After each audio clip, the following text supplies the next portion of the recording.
So I'm an EDM310 student for Dr. Strange at the University of South Alabama. You can tell them where you teach at. My name is Casey Silvers. I teach at Northeast High School in Clarksville, Tennessee. I teach 3 classes of World History, which is a freshman course, and 3 classes of ACT Prep, which is a junior course. Okay. Ms. Silvers, do you use any kind of like technology in any of the courses throughout the day that you think would stand out in relevance to teaching in different states since you're in Tennessee versus Alabama? Every day we do use usually PowerPoint at the least. I try and show videos. Students don't usually use technology. In my ACT prep class, every now and then they'll get out a computer and do some sort of research project, but my freshmen don't usually use technology. It's usually just teacher-based, and that goes through the whole school, really. So when you say that they use PowerPoints pretty much every day, is that like you're giving PowerPoints, or are they like making those PowerPoints, or what are they doing with the Microsoft PowerPoint? I'm the one presenting the PowerPoint. They don't really do anything. They take notes from it. Mm-hmm. They watch videos, but like I said, all of the technology being used is usually at the hands of the teacher, not really the student in our school. So, and then, so we're trying to start flipping a lot of the classroom. Do you know what flipping the classroom means? Mm-mm. Okay. Well, it's kind of in reference to the project-based learning and tech-based. The flipping the classroom means like obviously it's a slow process, but it would take like the regular lesson plans like you're doing, standard procedures and stuff, and they kind of slowly start to use, like say each student would start using the computer every day to monitor their own work, and it's more like project-based, but it's also more tech-based. So like they would do a lot more PowerPoint making versus like note-taking from them. And only like a few classes down here for Baldwin County have started to flip 100%, but we're almost, I think Baldwin County is at like maybe 60% flipped all the way.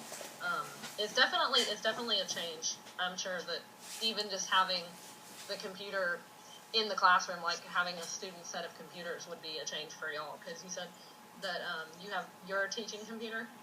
I have my teaching computers, and then the school has, I believe, 10 sets of mobile labs that each department can check out. So the social studies department can check out lab E if no one else has it checked out. And those laptops, I believe there's a class set of 30, but our class sizes most of the time are bigger than 30. Like, for instance, my biggest class has 35. I have another class with 34 and 32. And with class sizes that big, it's hard to get students focused in on using the technology correctly. And with class time as limited as it is too, I don't see Tennessee doing that anytime soon without some major changes and some major funding as well. Yeah. Well, it definitely would have, obviously it wouldn't be overnight. I'm sure it would have to take, like, slowly by department. I know that history and math are probably the two hardest to flip. For ACT Prep, we did a college research project, and I set the parameters and basically told them what they should be looking for, and then gave them the computers and told them how to cite their resources. But for that class, ACT is it's a test you have to take to get to college, so I wanted them to do this research project. So each student was researching a different project or a different school, going about it a different way. So it was difficult for them to find certain information about it, but it's usually just I gave them a list of things I wanted them to find about the school in computers, and they went and found it. But it was not like a web class or anything, with that you get here and then you go here and then you go here. It was just find it. Do they seem to kind of like it when they get to like get on the computers and kind of do it themselves type of way? Definitely, but even in a class like ACT Prep, you have some students who are going to be done with that research project in 3 days, and then you have other students who are just going to really drag behind. It'll take them 3 weeks.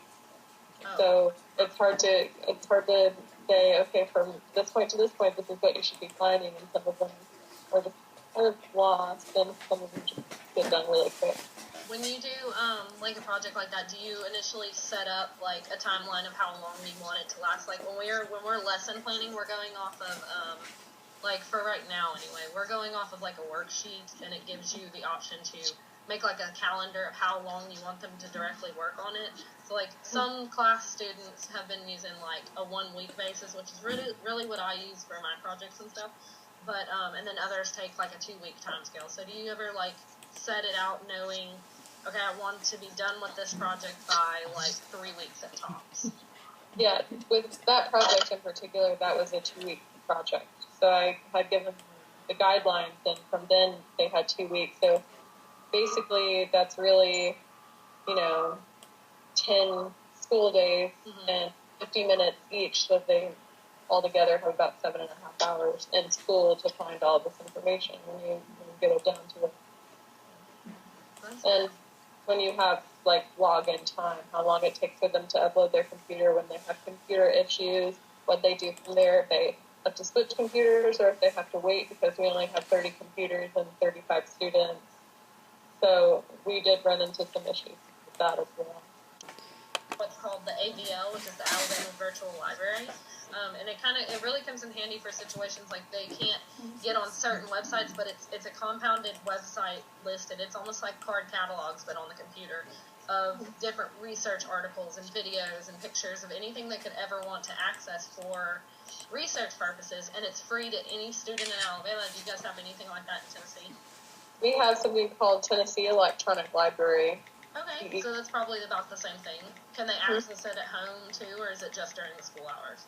They can access it at home, and from there you can also get to test prep sites. There's also an EasyBid link that teaches you how to cite resources and things like that. So it is a pretty cool resource, and we did use that to help us cite our college research project. Good, that's awesome. It's just kind of interesting that different states have that kind of generalized idea of, okay, we need to set up some sort of like web base so that they can go into and access freely, So. Well, thank you for taking the time out to interview with me. You are quite welcome. Thanks.